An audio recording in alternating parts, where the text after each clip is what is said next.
So auditors, so what you need to be able to know about this particular topic is who is an auditor, who is an auditor, who is an auditor, who is an auditor, then appointments of an auditor in a company, appointment of an auditor in a company. Then you need to actually to be able to understand the duties of an auditor, duties of an auditor in a company, duties of an auditor in a company. Then you need to actually to be able to understand auditors' right to information, auditors' right to information, auditors' right to information. The other thing you need actually to be able to understand about auditors is the rights of an auditor, rights of an auditor, rights of an auditor. Of course, this one is one of them. It's actually very key. But we have other general rights that the auditor should actually be able to enjoy while he's actually carrying out the audit work. Then another one you need to actually be able to understand here is the procedure for the removal of an auditor, procedure for the removal of an auditor.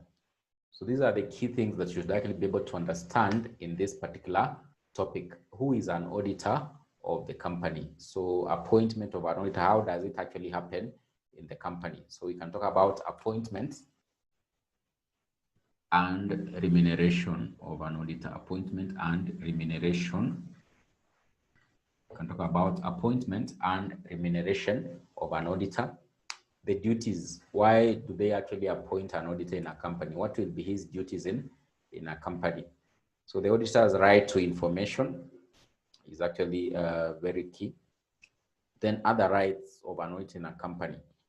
So of course we are saying the major right is actually to access the information in the company, but of course he has other rights in the company. For example, you must actually pay an auditor once you appoint him as an auditor of the company. So that is a right. We'll see other rights that he's actually able to enjoy. What is the procedure of actually being able to remove an auditor? So you appointed him, but now you want to remove him from office. For example, if his term has not actually come to an end. So how will you basically be able to remove an auditor of the company? How will you actually be able to remove the auditor of the company? So when you talk about an auditor, so an auditor is actually an independent officer who is actually appointed, most importantly, to protect the interests. He is actually mostly importantly appointed to protect the interests of investors. So we can actually say investors or subscribers to the shares of the company. So he's actually an independent officer appointed to basically protect the interests of the shareholders or basically investors in a company by being able to basically check on the affairs of the company and be able to ascertain whether they reflect a true and fair view about the company. Because one thing you realize is that in a company, directors are normally appointed to basically manage the company on behalf of the shareholders of the company or members of the company or subscribers or investors of the company. So these particular investors are not actually always in the company there to monitor what is actually happening. So the key guys, they're actually usually the directors.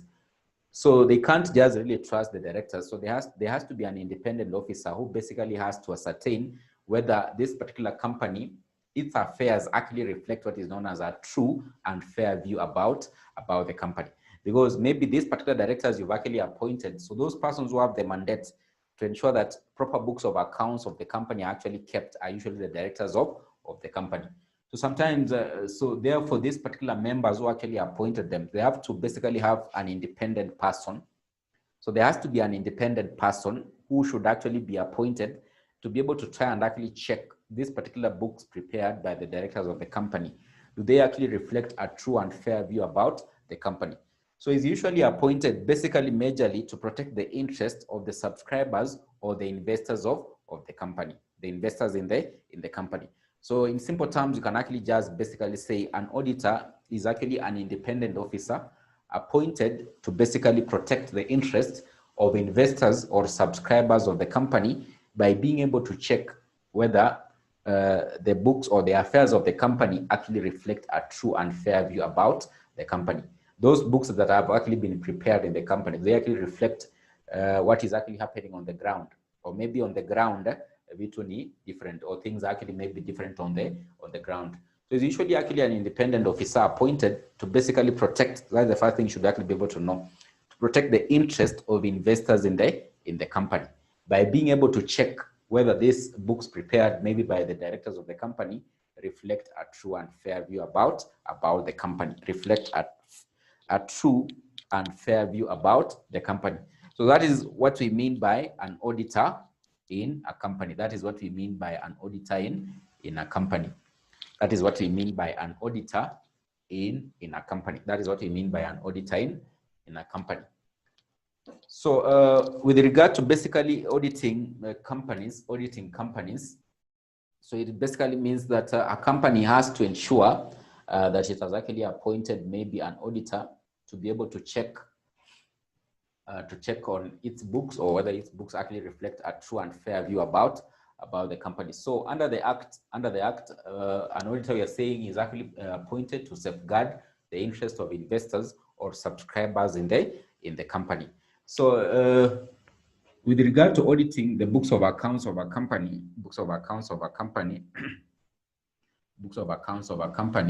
it is that all public companies must ensure their books of accounts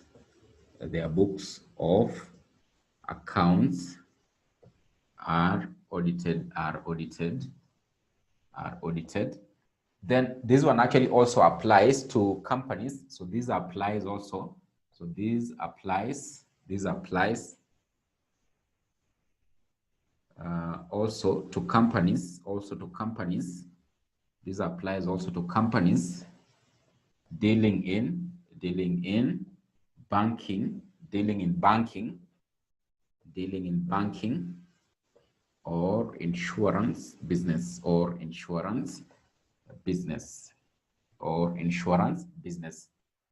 each and every public company must actually ensure that its books of accounts are actually audited. So this applies also to companies that are actually dealing in banking or maybe insurance business. So it doesn't actually matter.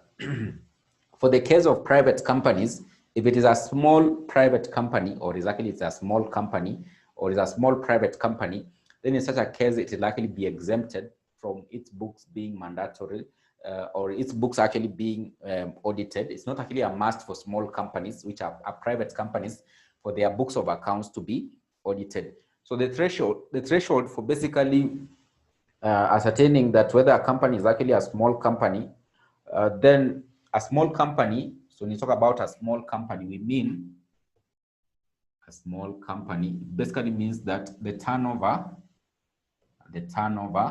is not the turnover in a year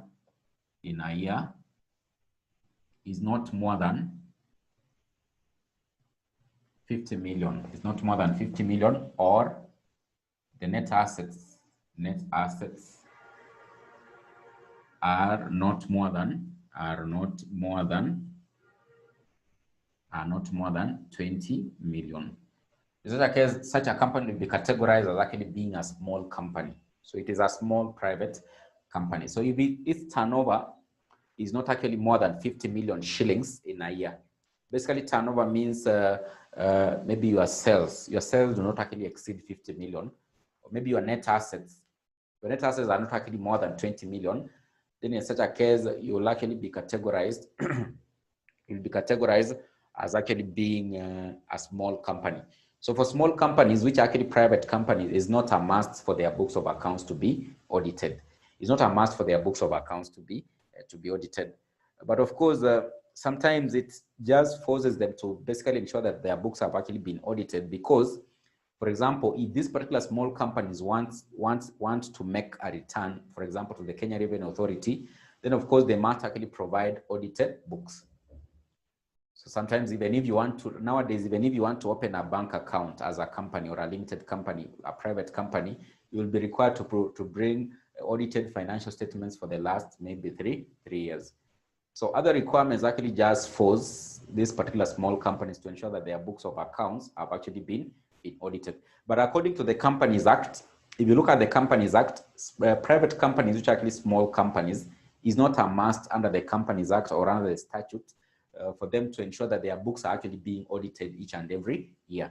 So if you this particular company is categorized as a small company, then in such a case, it basically means that under the Companies Act, it's not a must for these particular companies to ensure that their books of accounts have actually been audited.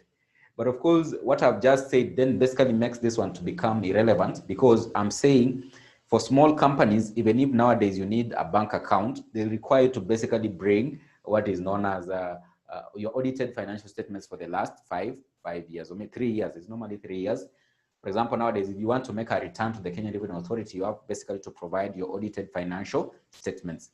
So this one basically almost becomes irrelevant, but of course, that is what the Companies Act actually states. If a company is a small company, it won't actually be, it's not mandatory for it to basically ensure that its books of accounts have actually been audited, So it means that for a small company, I've told you how they categorize it under the Companies Act is, for example, if this particular company, the turnover or annual turnover is not actually more than 50 million. But of course, this particular small company only applies to private companies, because I've told you any public company, it doesn't matter the turnover or maybe the net assets, it must ensure that its books of accounts have actually been audited, whether it is small or big. The small company categorization does not actually apply to public companies. It only applies to private companies. It only applies to private companies. Then another reason that could actually make a company not to ensure that its books have actually been audited, for example, for example, that particular company has been dormant for a whole financial year. So there's no transaction that has actually happened in that particular company. So that could actually make a company be exempted from actually ensuring that its books of accounts have actually been audited. Because what are you actually auditing? Because there's no any transaction that has actually happened in the company. So in such a case, if the company has been dormant since maybe formation, or maybe in a particular financial year or from the previous financial year, then in such a case, it means that there's no need for actually ensuring that the books of accounts have actually been audited. So sometimes it basically means that for a dormant company, or maybe if it has been dormant since formation, it's not a must for the books of accounts to be audited. Or for example, if it is actually a small company under private companies, then it's not a must for the books of accounts to be audited. And this is actually according to the Companies Act. But for public companies and any company that is dealing in basically insurance or banking or insurance business, whether it is private or maybe public, it doesn't matter. It must actually ensure that its books of accounts are actually being audited. So maybe you could be asking, why is it actually a must for maybe banking or insurance business to ensure that their books of accounts are actually being audited? Mostly you find that, for example, banks, they basically have money for their customers. You deposit your money there. So that particular money should actually be protected, because there are several people who have an interest in banks and actually also insurance. Insurance businesses basically you give them your premiums. So you might not actually, maybe those premiums are not actually existing. If they don't provide audited books, how will you actually be able to ascertain this company still actually has our premiums, which are maybe actually safe? So basically it means that for banking and insurance business, they must ensure that their books of accounts have actually been audited. So that is with regard generally to a company actually auditing its books of accounts. And the books of accounts will actually be audited by the company being able to appoint a person known as an auditor. An auditor, I've said, is an independent officer appointed basically to protect the interests of the subscribers or investors in the company, or shareholders or members of the company, by being able to check whether the books of accounts or the affairs of the company actually reflect a true and fair fair view. Because in this case, we are saying the books of accounts of a company, those persons who have the mandate to prepare them are actually the directors of the company. So these directors could actually maybe collude and maybe cook the books of the company. So to protect their interests, they must appoint an independent. There's that particular word, independent. It must be there. When you talk about independent, is actually one of the requirements when actually appointing an auditor. He should actually be an independent officer. It doesn't have any relationship to do with the company. So in this case, it means that, for example, if this particular auditor being appointed is a relative to one of the directors, so then it means that there is no actually independence. So independence must actually be ascertained before this particular auditor is actually appointed. It's just an independent officer who doesn't have any relationship to do with the company. So coming in to be able to check whether the affairs of the company reflect a true and fair view. So that is what we mean by an auditor. That is what we mean by an auditor. So you can actually be able to look at how he is actually appointed. So appointment of auditors.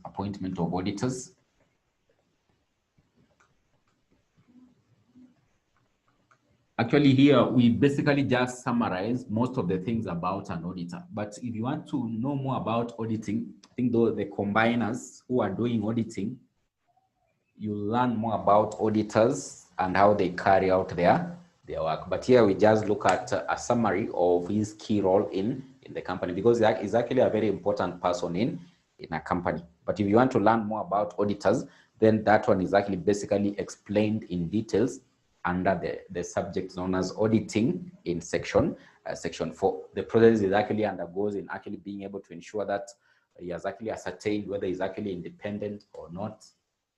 So there are all those professional requirements that he must actually be able to meet, for example, integrity. So if he fails to meet all those particular requirements, then of course, maybe he won't actually be able to serve as an auditor of the company,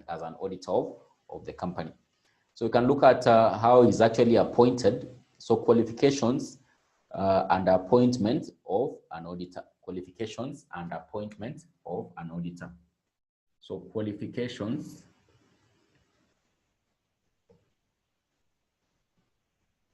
qualifications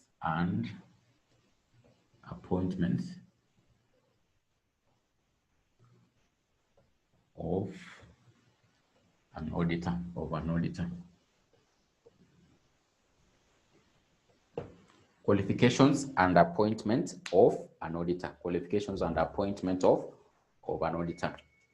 So the key qualifications for one to be appointed as an auditor. So we have just two key qualifications. You have just two key qualifications. Is that number one is the qualifications. So these are the qualifications.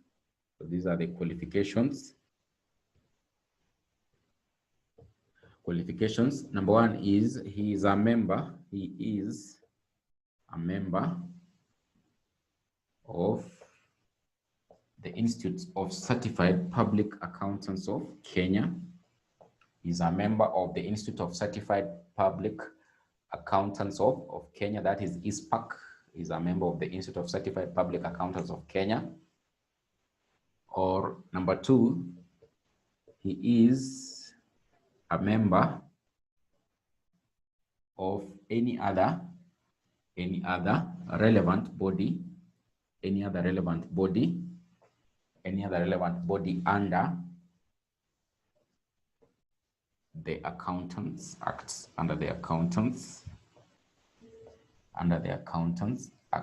Any other relevant body under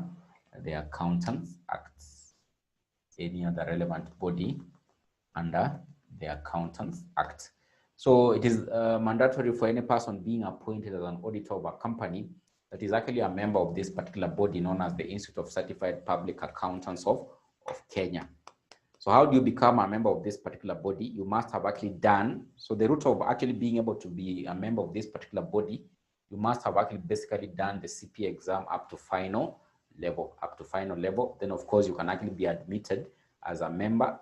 If you practice for a certain period of time, then you'll be certified to basically provide auditing services to any person. So he's actually a member of the Institute of Certified Public Accountants of Kenya. So he has done what you're actually just pursuing, like CPA up to final level. So once you finish, you'll basically be registered as a member of ISPAC.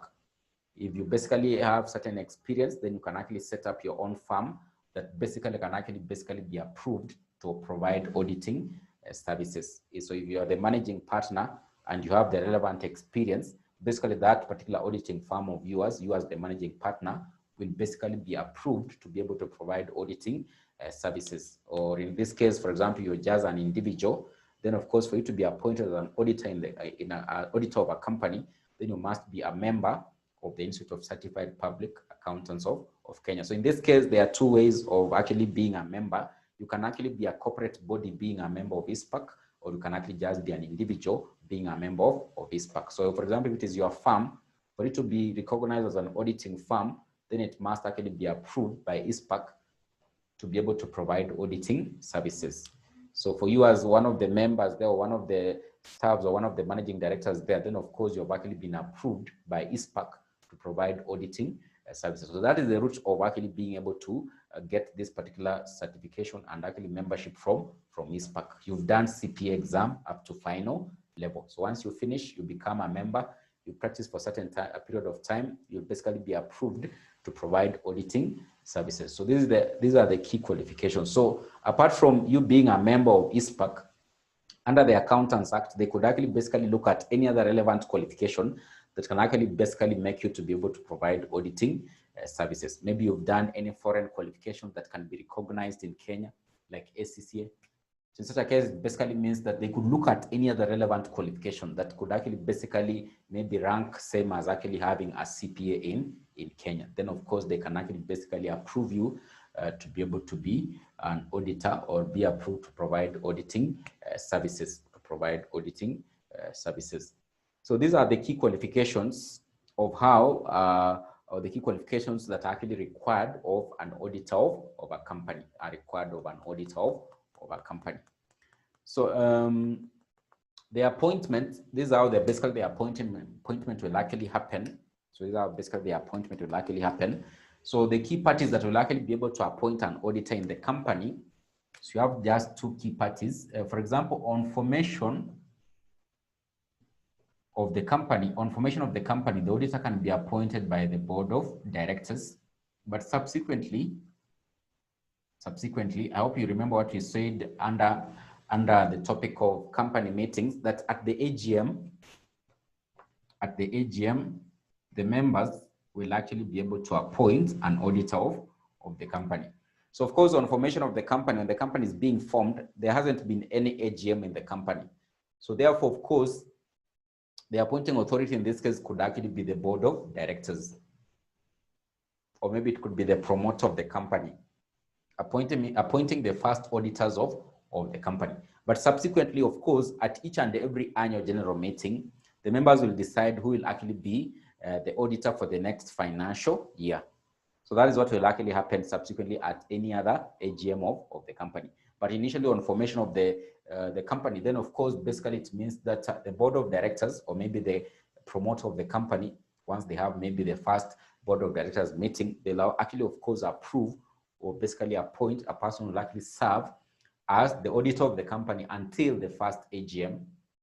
So such that subsequently, at each and every annual general meeting, the members will actually appoint the auditor of the company, So in this case, of course, there are just two key parties that can actually be able to appoint an auditor in a company. You can talk of maybe the board of directors on formation of the company, or maybe you could actually talk of the members. These are the key parties. So these are the key parties that actually appoint an auditor in a company, because we are basically saying this auditor is coming in to protect their interest. So that's why at each and every AGM, they'll determine whether the previous auditor will continue to serve as an auditor, or maybe they could actually decide to appoint another person to serve as the auditor of the company,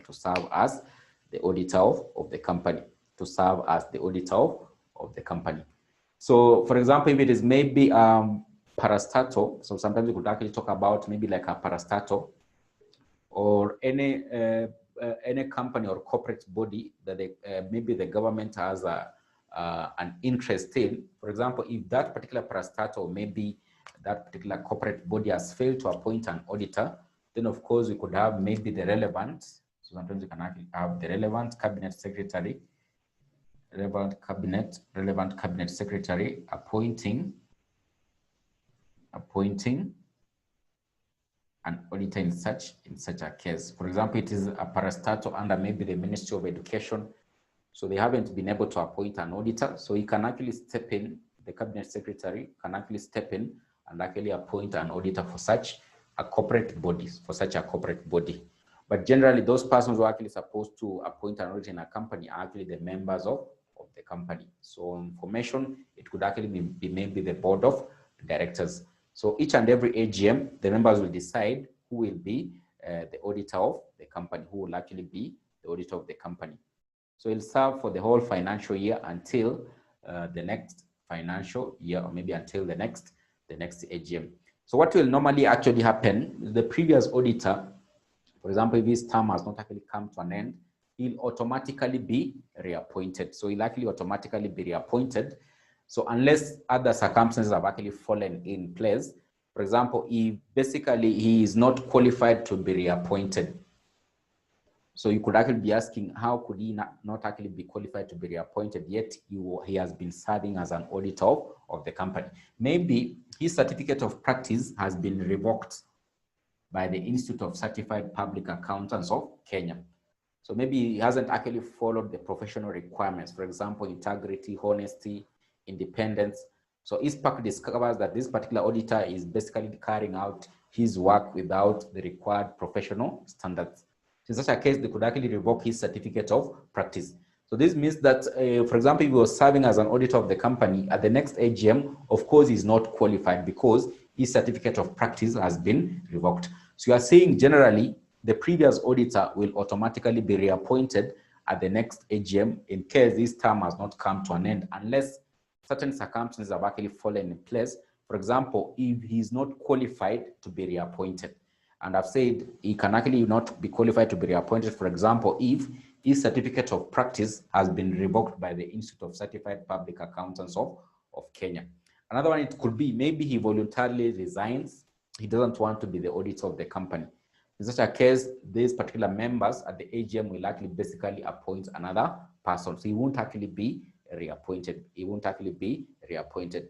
Or maybe if the members feel that they're not comfortable with his actually work, so they decide that they'll pass a resolution not for him to actually be reappointed as the auditor of the company, So they decide to appoint another person. So those circumstances can actually make the auditor not to be reappointed. For example, if he voluntarily resigns, so he won't actually be reappointed. For example, if he's not actually qualified to continue to serve as the auditor of the company or to be reappointed. Or for example, we could actually talk about if the members just pass a resolution, they want to appoint another person and they don't want him to be the auditor of the company, In such a case, it basically means that they'll actually appoint another person to serve as an auditor of the company,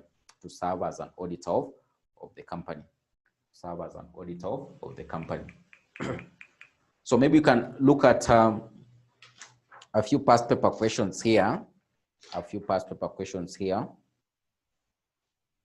So we can look at a few past paper questions here. So we can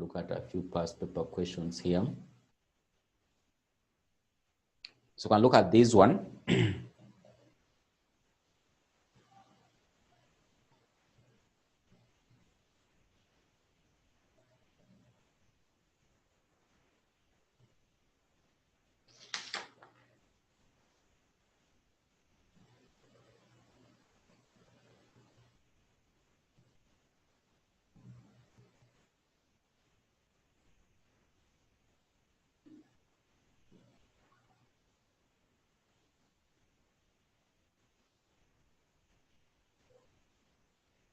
We can look at November 2016, question 6A. We can look at November 2016, question 6A.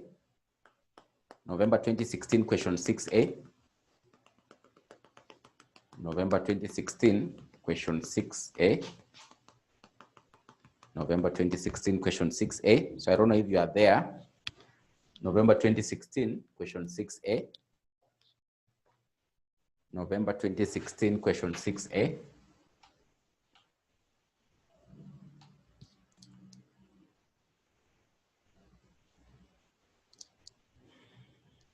November 2016, question 6A.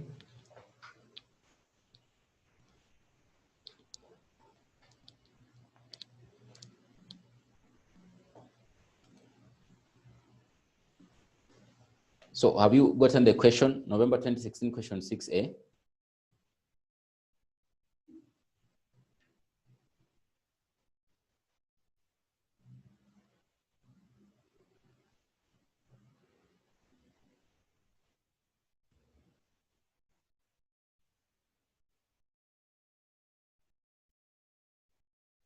November 2016, question 6A.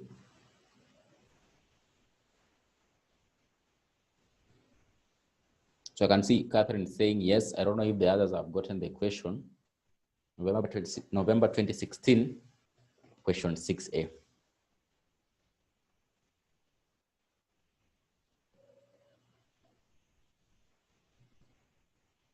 So it says the Companies Act provides that if no auditor has been appointed by the end of the next period for appointing the auditor, any auditor in office immediately before that time is taken to be reappointed at that time. With reference to the public company, summarize 5 exceptions to the above provision. Summarize 5 exceptions to the above provision. So you are saying automatically the previous auditor will be presumed to be reappointed, will actually be presumed to be reappointed, but certain circumstances can actually make him not to actually to continue to serve as an auditor. So number one, with the reference to the public companies, summarize 5 exceptions to the above provision. So that is what basically I've just been talking about. So he won't actually automatically be reappointed if, number one, he is not qualified for reappointments. He is not qualified for reappointment. So that is number one. Number two, a resolution has been passed to reappoint someone else. A resolution has been passed to reappoint someone else. So a resolution has been passed to actually appoint someone else to serve as an auditor and not him to be reappointed. Then number three, a resolution has been passed that he should not actually be reappointed.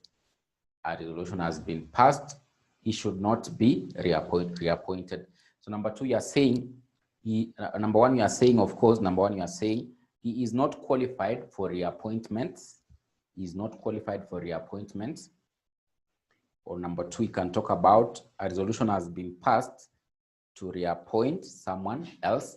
A resolution has been passed to reappoint someone else. To reappoint someone else. To reappoint someone else.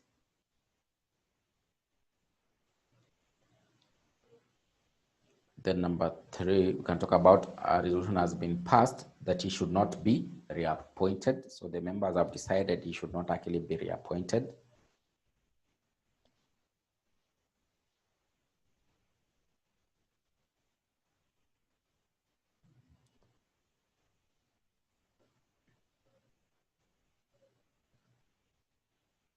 Then number four, you can talk about he has given the company a notice. He has given the company a notice that he is not willing. He has given the company a notice that he is not willing. That he is not willing to be reappointed.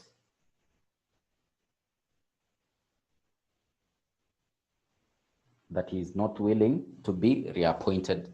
He has given the company a notice that he is not willing to be reappointed. Then the last one we can talk about if his term of service has come to an end. If his term of service has come to an end. If his term of service has come to an end. So I think there are certain requirements that you shouldn't actually be continuously be an auditor for the same client for a particular number of years. So if his term of service has come to an end, then of course he won't actually be reappointed. So just to protect independence, it's good that you don't actually always audit the same client for maybe like a period of over 10 years. At least you change the auditors so that you can actually basically ensure there is independence.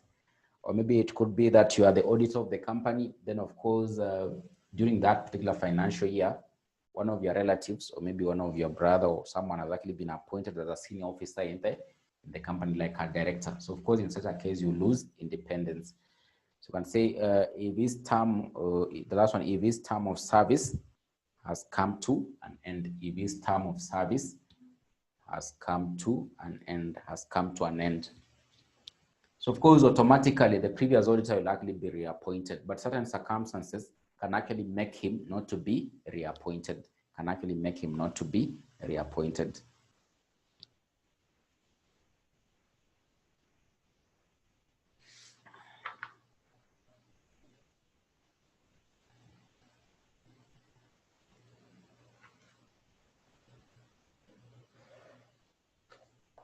Then,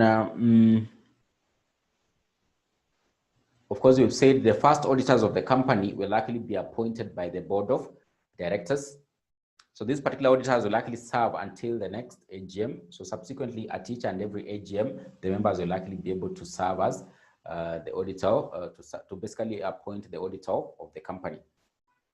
But sometimes there could actually be a casual vacancy also in the office of the auditor. So of course, the directors can actually still appoint an auditor in the case of that particular casual vacancy, but that auditor will actually serve until the next AGM, when the members could actually decide who will actually be the auditor of the company, of the company. So when you talk about remuneration, basically the remuneration of the auditor will actually be set by these particular parties appointing him as the auditor of the company. If it is actually the members appointing him, then of course they're the ones who will actually basically set what will be his remuneration. If it is the board of directors actually appointing him as the auditor of the company, then of course they'll actually basically set what will actually be his remuneration. If it is basically maybe the relevant cabinet secretary appointing an auditor of the company, then of course he'll actually set the remuneration basing on how much the company can actually be able to pay him as an auditor of the company. So these particular parties are the ones who will actually basically be able to set what will be his remuneration in the company. So this remuneration could actually come in different forms. So they could decide they're going to pay him like a salary, or maybe they could actually decide they're actually going to pay him a certain amount. So the remuneration of this particular auditor will actually come in different ways. For example, they could decide they pay what is known as audit fees. So they can pay audit fees. So it could come in terms of the audit fees. It could come in terms of maybe reimbursement of expenses incurred by the auditor while carrying out the audit work. So they could reimburse him certain expenses. For example, it could be this particular client is actually maybe far away. So what this particular client normally does is basically sends transport or maybe a fare for this particular auditor to maybe reach his premises, or maybe he fuels the vehicle for the auditor to reach his premises. So that one will likely still be seen as a remuneration for this particular auditor. Or maybe we can actually maybe say they basically provide lunch for the staff of the auditor when they're actually visiting the premises of the client, or maybe the premises of the company being audited. So that one will likely be still actually seen as the remuneration for the auditor. So the remuneration can actually come in different ways, as audit fees, reimbursement of expenses, or extension of any facility to the auditor to enable him carry out his work as the auditor of the company. For example, providing lunch maybe at the premises of the company while he's carrying out the audits. So that will actually still be presumed as the remuneration for the auditor. But of course, the key remuneration is actually payment of the audit fees, maybe at the end of his work as an auditor of the company, as an auditor of the company. So we can actually look at this particular question. So it's November 2017, question 1C. November 2017, question 1C. November 2017, question 1C. Roman 1. Roman 1. November 2017, question 1C. Roman 1. November 2017, question 1C. Roman 1. It says, summarize 4 rules governing the appointment of the first auditors of a company. Then Roman 2, outline 2 ways in which a company auditor might receive his remuneration. So you can start with the second one, outline 2 ways in which the company auditor might receive his remuneration. So of course you are saying the auditor's remuneration will likely be set by the appointing authorities. In this case, if it is the board of directors that are actually appointing the auditor, they'll set his remuneration. If it is the members at the AGM, they'll basically set what will be his remuneration as the auditor of the company. So the remuneration we are saying can actually come in these ways. So they outline 2 ways in which company auditor might receive his remuneration. So you can actually talk about audit fees. He can actually be paid audit fees. Number 2, you can actually be able to talk about reimbursement of expenses incurred while carrying out his work as an auditor of the company. So we can talk about the audit fees or reimbursement of expenses incurred while carrying out his work as an auditor of the company. So that could actually be a way through which this particular auditor can actually be remuneration. So the remuneration could actually come in those ways. So audit fees or maybe reimbursement of expenses. And then I've actually also told you extension of any facility to enable him carry out his work as an auditor of the company. Extension of any facility to enable him carry out his work as an auditor of the company. So the remuneration could actually come out in those particular ways. So audit fees and what we've just talked about. Then there's that Roman 1, which says, summarize 4 rules governing the appointment of first auditors of the company. So summarize 4 rules governing the appointment of the first auditors of the company, the first auditors of the company. So if that one basically comes in, or basically they test such, then of course the first thing that should actually come to your mind, then of course is that the first auditor will actually be appointed by the directors of the company or the board of directors. So that is point number 1 that you can actually be able to put there.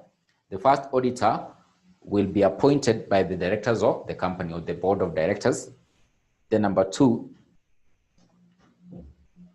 he will hold office until the end of the first AGM. He will hold office until the end of the first AGM. So that's when the members will actually basically take over the appointment of the auditor. So number 2, he will hold office until the end of the first AGM. He will hold office until the end of the first AGM.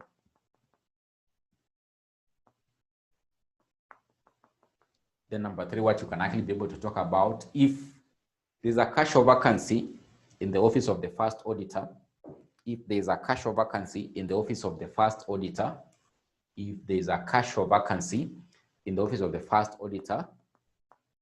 the directors will appoint his replacement. The director will appoint his replacement, or it will be filled by the directors. Just say it will be filled by the directors.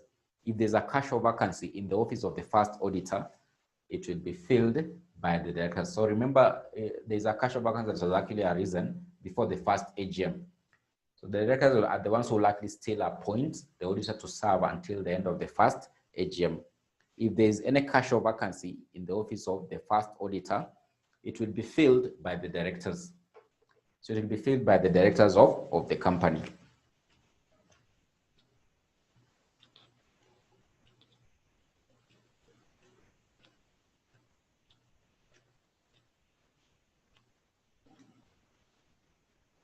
Then you can talk about if the directors fail to appoint an auditor, if the directors fail to appoint the first auditor, the company can make an application to the relevant cabinet secretary to appoint an auditor of the company. If the directors fail to appoint the first auditor, the company can make an application to the relevant cabinet secretary, to appoint one.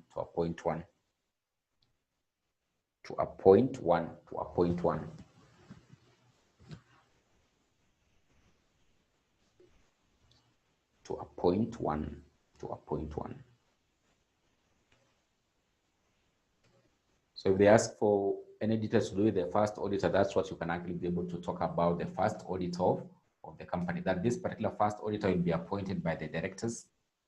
So he'll serve as an auditor until the end of the first AGM. If there's a casual vacancy in the office of the first auditor, it will still be filled by the directors. And that auditor coming in to serve in the casual vacancy will serve until the end of the first AGM, when members could decide they reappoint him or they actually appoint another person as an auditor of the company, as an auditor of the company. If the company fails to appoint the auditor, maybe the company could actually make an application to the relevant cabinet secretary to be able to appoint the auditor of the company, to be able to appoint the auditor of the company, the auditor of the company.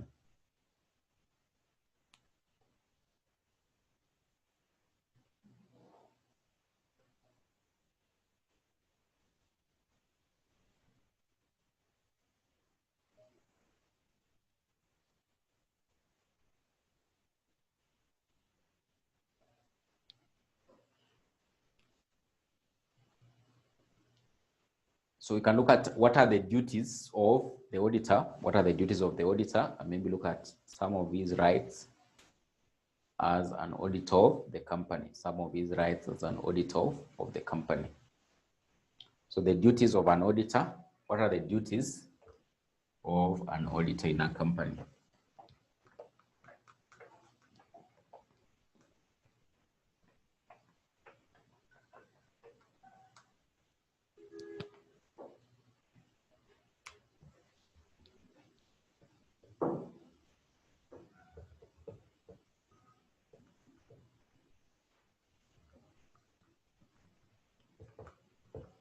So among the key duties of an auditor in a company is basically to be able to ensure that he's a quant of himself, or what are his roles or actually mandate under the articles of the company.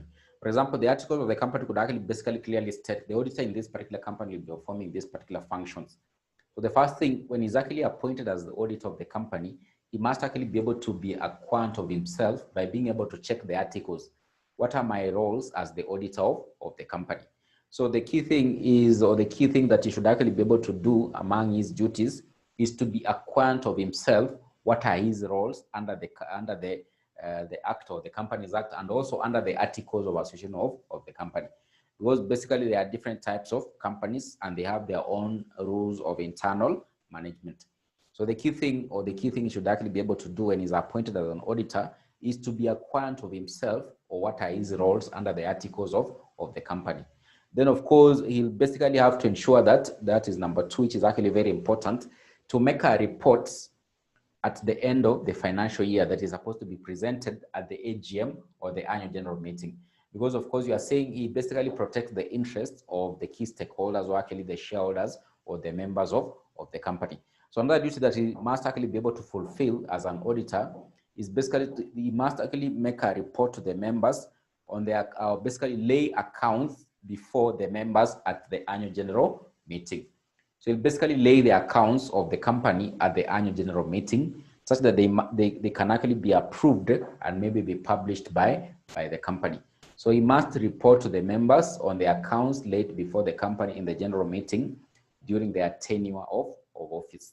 So during their tenure of office, for example, in a financial year, then at the end of the financial year at the AGM, they must actually basically explain the accounts or lay the accounts before the members at the annual general meeting, Then another key role that he must actually be able to play, or his key duty, is basically to ensure that while he's carrying out his work as an auditor of the company, he carries out the work with honesty and exercise reasonable care and skill as the auditor of the company.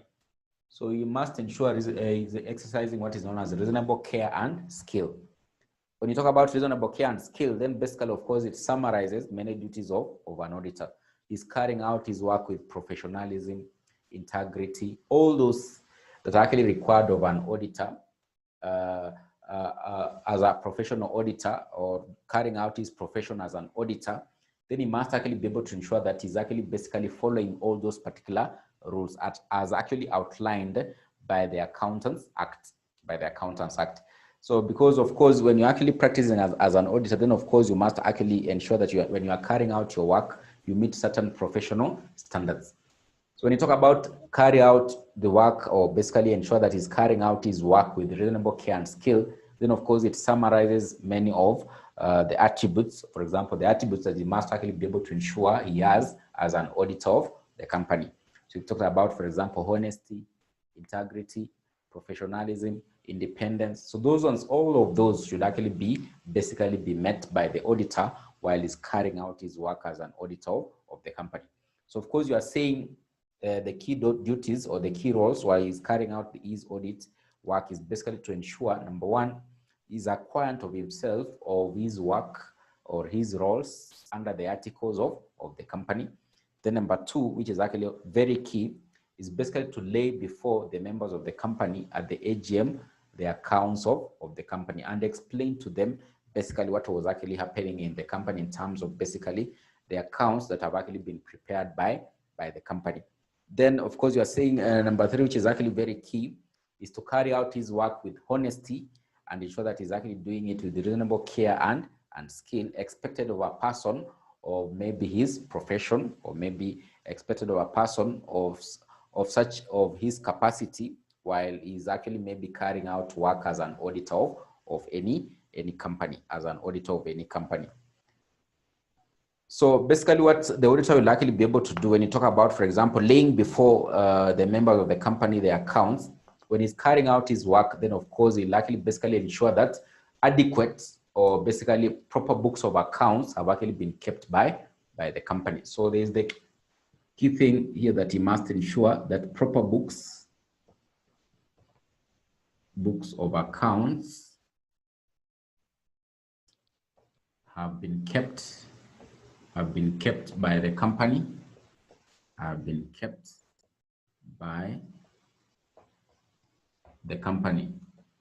Then of course the final statements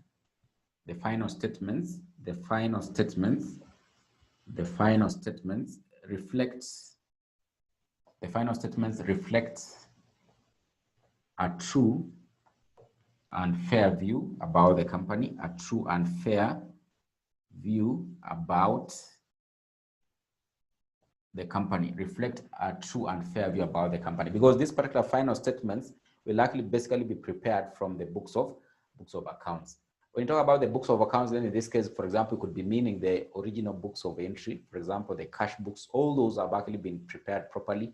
The company has all the invoices have actually been properly kept. From the invoices, that's where basically you can now determine the final statements. So these particular final statements reflect a true and fair view as basically maybe indicated in the books of accounts. When you talk about the final statements, we mean the statement of financial position or maybe the statement of income. So this particular statement of income, you know, those ones are actually basically reflecting the final figures.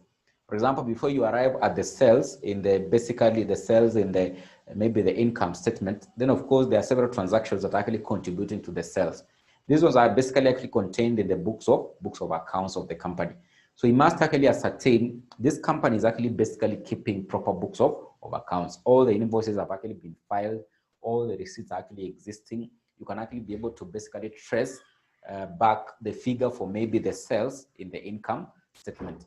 So that particular income statement, you should actually be able to ascertain whether it reflects a true and fair view about the company with regard to the books of accounts of the company which have actually been kept. So you must ensure that proper books of accounts are actually existing, because from those particular proper books of accounts that are actually existing, that's when you can actually be able to get the final statements. So that will be part of his work when he's actually basically ensuring that he's presenting his books of accounts to the members at the annual general meeting. Then of course, if it is maybe a public company, he could actually go maybe further and maybe look at the remuneration of the directors. So you look at how the directors of the company are actually being remunerated. Are they actually following the requirements that have actually been set out by the members? For example, how much they're supposed to be remunerated as directors of the company. So that will actually be part of his duties or actually roles as an auditor of the company, So ensuring that proper books of accounts have been kept and the final accounts actually reflect a true and fair view about the company. So when you talk about the auditor, we basically mean that before or for him to be able to carry out his audit work, then of course he must actually have one key right, which is actually known as the right to information. Right to information basically means that he has actually been given access, for example, to the books of accounts. Because if he doesn't get access to this particular books of accounts, then of course he won't actually be able to form what is known as an opinion on the books of accounts. He can't actually give the opinion that these particular books of accounts reflect a true and fair view about the company. So right to information is actually one of the key rights of an auditor, because if you don't give him, for example, access to the premises, or maybe for him to actually to be able to carry out interviews in the company while he's basically preparing his audit work, then of course he won't actually be able to give an opinion, or basically maybe even present the statements to the members at the annual general meeting. So for example, if you deny him the books of accounts, in such a case, you are actually limiting this particular auditor to be able to have what is known as right to information. So if he doesn't have the access or the right to information, then he won't actually be able to give an opinion on what are the, give an opinion on whether these particular books of accounts or the final statements reflect a true and fair view about the company.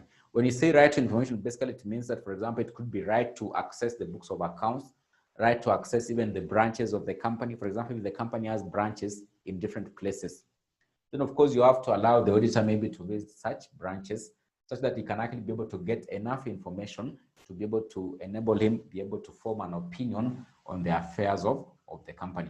Because if he doesn't have the right to be able to access this particular information, then of course he could actually end up issuing what is known as a qualified report about the company, or the books of accounts of the company. A qualified report basically means it's not a good report about the statements of the company or the accounts of the company. In such a case, it means that there's a problem. Maybe he was not actually given an access to the books of accounts. In such a case, he could actually issue what is known as a qualified report, So that is basically with regard to do with the duties of an auditor and what is known as the right to information, the right to information.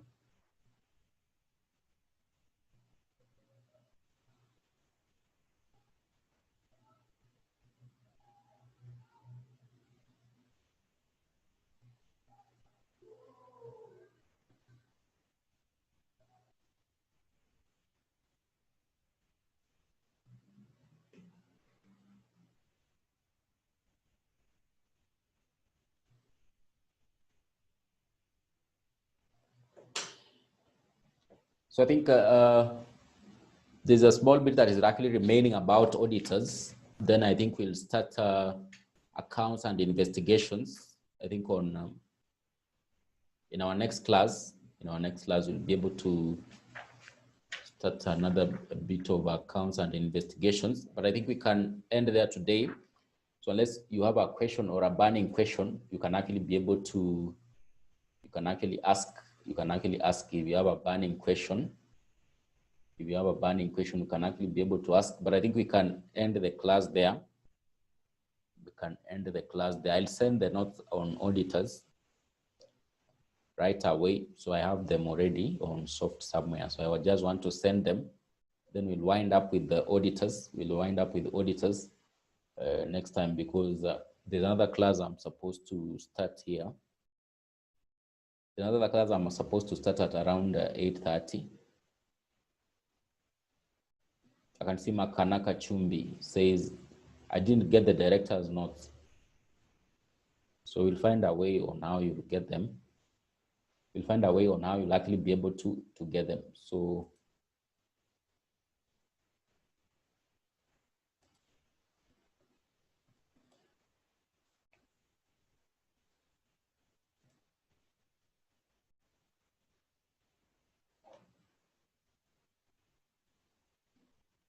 if you have a question, you can ask. So there's another class that I normally do after this. And these things some of you actually attended last time. So if you still have an interest, you can actually be able to join, because I want to do it up to around 10. I think we were looking at formation of companies. So there's another lot that I normally teach online. So we are doing formation of companies.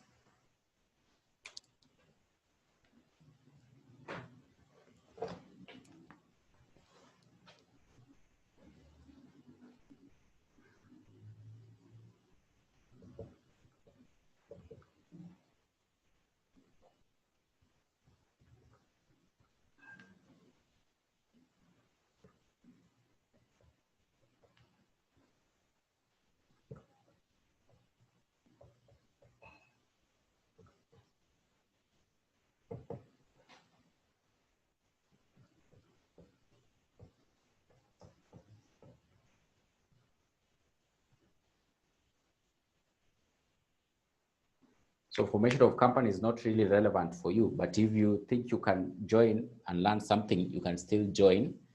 You can still join because I know you guys have already covered formation of companies. So, but there's another lot I'm covering. They started the syllabus just the other day.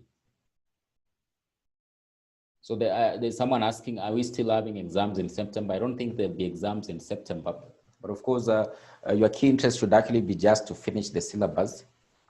Then of course, it could even be advantageous for you. Could decide maybe you are going to combine. Those who are doing only section 3, you can decide now to combine. But of course, you have to look for a way on how you'll be able to learn the section 4. So chances are so minimal that we'll have exams in, I don't think we'll have exams in September, because you've seen what the government has announced today, that all colleges and universities will likely resume their studies in January. So where do you think KASNEB will likely be able to carry out their exams? I don't know where they'll be able to carry out the exams, but I think we have to wait for KASNEB to communicate officially. But chances are minimal. Chances are minimal we'll have exams in September. But of course, I'm not KASNEB. We wait for what KASNEB will actually say. So I think we can actually end there. There's Makanaka Chumbi. I did send the notes for directors. So maybe you can find out from your classmates, or maybe you can find out from, I think, Helen. I think the others have notes for directors. I think I sent them. I think they have the notes for directors. So maybe you can find out from the other classmates or from Helen. So I'm going to send also notes for. So she just shared secretary only. So I think maybe I haven't sent. So I'll send. Maybe I haven't sent. You don't have any. I can see Subo saying I don't have any. Or there's a Eddie saying send the notes for accounts and investigations in advance. So I think I'll organize and send in advance.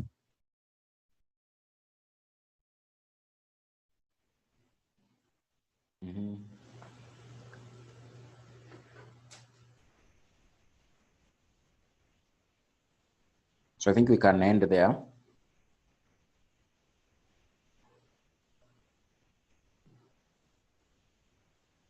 We can end there. So I think there's no any other burning issue. I'll share the notes for directors, so I'll organize and share. But in the meantime, let me share those ones for auditors. Those who have an interest to join the next class is formation of companies. You can